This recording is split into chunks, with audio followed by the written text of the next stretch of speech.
Hi viewers, welcome to our channel. ఈ మధ్య కాలంలో ఎమోషనల్ మూవీస్ అంతా కూడా బాగానే రాణిస్తున్నాయి. మొన్న రీసెంట్గా విడుదలైన హాయ్ నాన్న సినిమా, అలానే ఇటీవలే విడుదలైన విమానం మూవీ లాంటి సినిమాలు ఎన్నో ఎమోషనల్ మూవీస్ అయితే మన తెలుగు ప్రేక్షకులు అయితే ఎంకరేజ్ చేస్తూ ఉంటారు. మరి ఈ మధ్య కాలంలో విడుదలైన సినిమానే సైంధవ్. అయితే ఈ సినిమా విక్టరీ వెంకటేష్ హీరోగా నటిస్తున్న విషయం మనందరికీ తెలిసిందే. ఇప్పటికే విక్టరీ వెంకటేష్ ఖాతాలో బ్లాక్ బస్టర్ హిట్ పడి చాలా రోజులైంది. మరి ప్రేక్షకులు సైతం ఈ సినిమా ఎలా ఉండబోతుందని ఎదురు చూసిన దానికి ఫుల్ స్టాప్ అయితే పడిపోయింది.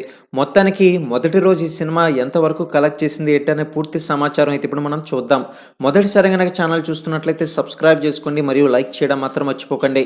ఇకపోతే విక్టరీ వెంకటేష్ తీసిన Saindhav movie first day collections గనక చూసుకున్నట్లయితే ముందుగా ఏపీలో 2 కోట్ల రూపాయలు, అలానే తెలంగాణలో 4 కోట్ల రూపాయలు, 2 తెలుగు రాష్ట్రాల్లో కలుపుకొని ఓవరాల్గా 6 కోట్ల రూపాయల వరకు కలెక్ట్ చేసింది సైంధవ్ మూవీ. మరి దీనికి సంబంధించి పూర్తి డీటెయిల్స్ బాక్స్ ఆఫీస్ వద్ద వచ్చే ప్రతి ఒక్క కలెక్షన్స్ అప్డేట్స్ కోసం ఛానల్ని సబ్స్క్రైబ్ చేసుకోండి.